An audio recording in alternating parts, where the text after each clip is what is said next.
Most engine failures don't start with a dramatic bang. They start with the wrong oil sitting in your crankcase, quietly failing under heat and pressure long before you notice anything wrong. The damage is already done by the time the warning light comes on.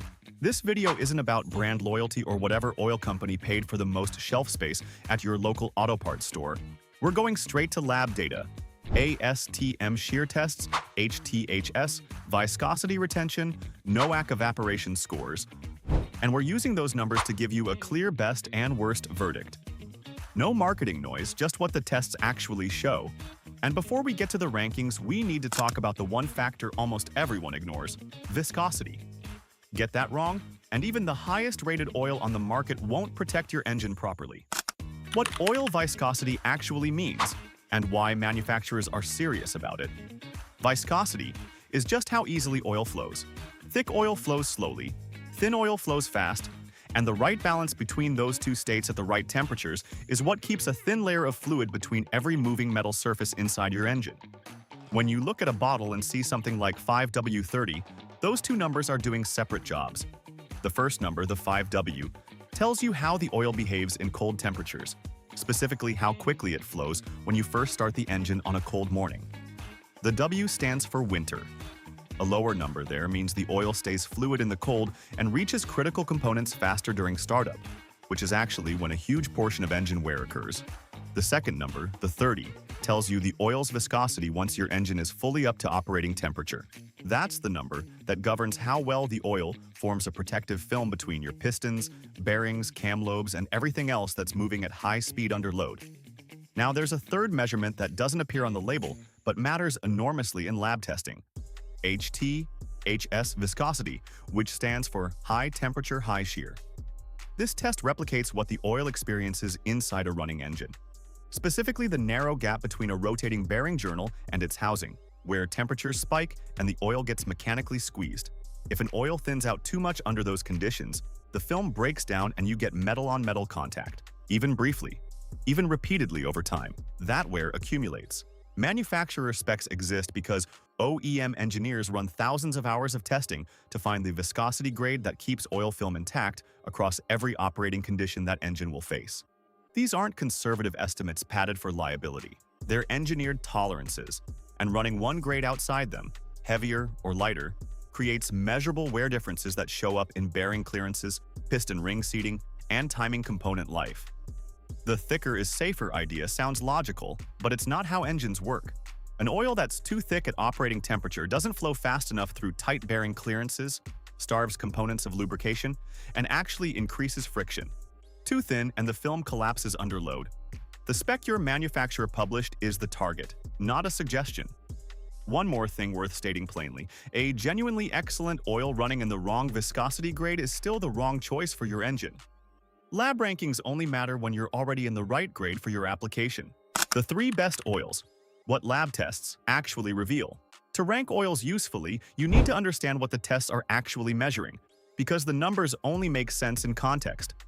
ASTM D4741 measures shear stability, how much an oil's viscosity drops after being mechanically stressed, which simulates what happens inside a running engine over time. Noack Volatility measures how much of the oil evaporates at high temperature, expressed as a percentage of the total sample. Lower is better. A high Noack number means the oil is burning off between changes, leaving behind thicker degraded residue and forcing more top-ups. The 4-ball wear test puts 4 steel balls in contact under load and measures the wear scar diameter after the test runs. A smaller scar means better film strength and better protection. HTHS viscosity retention tells you how much of that protective film survives at the worst-case operating conditions. Now, shear stability deserves a specific note before we get into the rankings. Oil that loses viscosity under mechanical stress doesn't gradually signal that it's failing.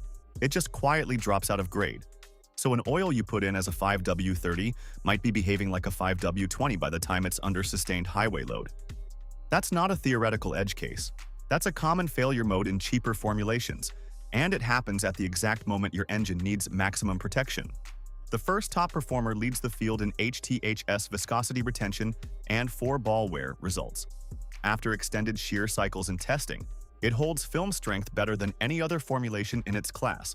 What that means practically is that the protection you have at mile 1 of an oil change is still meaningfully close to what you have at the end of the interval. The wear scar results from 4-ball testing put it clearly ahead of the competition in film strength, which translates directly to bearing and cam surface protection under load. The second standout earns its spot through Noack Volatility performance. It loses the least volume to evaporation during high-temperature operation, which does two things for your engine. First, the oil maintains its viscosity grade more consistently because you're not losing the lighter base stock fractions to heat. Second, you get stronger oxidation resistance, meaning the oil resists breaking down into sludge and varnish deposits for longer into the drain interval. If you run longer oil change intervals or drive in consistently high temperature conditions, this is the metric that matters most.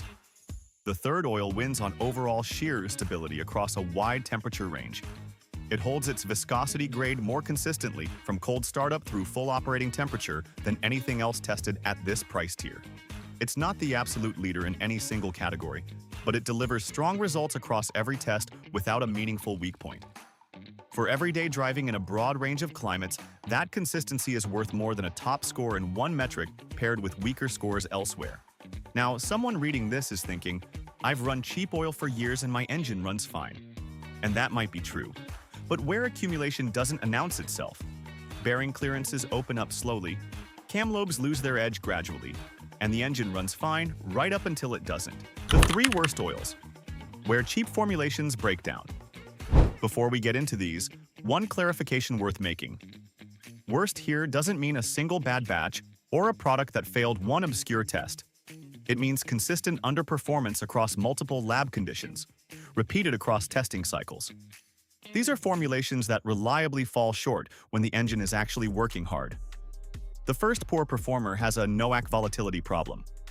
In high-temperature evaporation testing, it loses a significantly higher percentage of its volume compared to the top performers we just covered. What happens inside your engine as a result is a two-part problem. The lighter fractions of the base stock burn off first, which leaves behind a heavier, more degraded residue that clings to surfaces and accelerates sludge formation. At the same time, your oil level drops faster between changes, and most drivers don't top up consistently, so the engine runs on a reduced volume of already degraded oil toward the end of the interval. That combination puts real stress on piston rings, valve stems, and turbo bearings, which depend on a clean, consistent oil supply. The deposit buildup alone shortens the service life of components in ways that won't show up until you're looking at a teardown. The second underperformer fails on shear stability, and this one is worth paying attention to because it's the least visible failure mode of the 3. As we covered earlier, oil that drops out of viscosity grade under load does it silently. This particular formulation shows a steep viscosity loss in ASTM D4741 testing, meaning it enters service as 1 grade and behaves like a lighter grade by the time the engine is under sustained load. The practical consequence is that your bearing clearances, which are engineered around a specific oil film thickness, are no longer getting the protection they were designed for.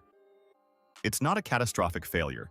It's a gradual one, and gradual failures are the ones that catch people off guard with a repair bill they didn't see coming. The third oil passes API certification, which sounds reassuring until you understand what that actually means. API certification sets a minimum floor, not a performance target. This formulation clears that floor, but in extended oxidation testing, it degrades significantly faster than the oils at the top of the rankings. Heat cycles break down the additive package faster than the label's recommended drain interval suggests. The antioxidants deplete, the friction modifiers lose effectiveness, and by the back half of the change interval, the oil is operating with a considerably weaker chemistry than it started with. Passing baseline certification while performing poorly above it is the exact gap that lab testing is designed to expose, and this formulation exposes it clearly. Now, the cost argument for cheap oil sounds straightforward. You pay less per quart, you save money. But that math only works if you ignore what's happening on the other side of the ledger. More frequent changes to compensate for faster degradation eat into those savings fast. Top-ups between changes because of high volatility add up. And the wear accumulation on bearings, rings, and timing components doesn't bill you immediately. It bills you in a few years, when a repair that could have been avoided lands on your workbench or at a shop. Cheap oil isn't cheap over the life of an engine. It's deferred cost with interest. The API certification point is one that genuinely frustrates engineers who work in this space because consumers reasonably assume that a certified product meets the standard they need. It meets a standard. Whether that standard reflects what your engine actually demands under sustained heat and load is a separate question, and one the lab data answers pretty clearly: the viscosity rule. You can't ignore. So let's bring this back to the spec on your oil cap, because everything we've covered about shear stability, volatility, and additive chemistry only matters if you're running the grade your engine was actually built for. OEM engineers don't pick a viscosity grade by feel. Before a new engine goes into production, it runs thousands of hours on test stands across temperature extremes, load cycles, and drain intervals with specific viscosity grades in the crankcase. The spec that comes out of that process is the one that kept bearing clearances tight, timing components healthy, and oil pressure consistent across every condition they could throw at it. Running outside that spec doesn't give your engine extra protection. It moves you away from the condition it was designed and tested to survive in. Two myths keep coming up around this, and both of them cost people money. The first is that thicker oil gives better protection on older or high-mileage engines. It sounds logical, but thicker oil at operating temperature doesn't flow through tight passages fast enough, which starves components rather than coating them. The second myth is that thinner oils are only appropriate for new engines or mild climates. Modern thin-grade oils like 0W20 are engineered to maintain their film strength under load. The cold start number doesn't tell you anything about how the oil performs once the engine is hot and working. The real-world consequences of running the wrong grade are specific and well documented. Hydraulic lifter tick is one of the first things you'll notice because lifters are extremely sensitive to oil film thickness and pressure. Timing chain wear accelerates when the tensioner isn't getting the hydraulic pressure it needs to maintain proper chain tension. Turbo bearings, which spin at extreme speeds and run directly on oil film with no rolling elements, are particularly exposed when viscosity is off. None of these failures announce themselves early. By the time you hear the noise or pull a code, the wear is already there. Finding your correct spec takes about 30 seconds. Check the oil filler cap first. It's often printed there. If not, the owner's manual will have it under the maintenance or lubrication section. Most OEM websites also have a lookup tool by VIN. If you've been running the wrong grade, do a full drain and refill with the correct spec at your next change. Don't wait out the interval. The best oil in the world, with the strongest HTHS retention and the lowest NOACK score, will still underperform if it's the wrong viscosity for your engine. Lab data cuts through the marketing noise fast. The oil that protects your engine is the one that holds its viscosity grade under real heat and shear stress, and matches the spec your manufacturer signed off on. Everything else is noise. Drop your current oil brand and grade in the comments, and subscribe so you don't miss the next data-driven breakdown.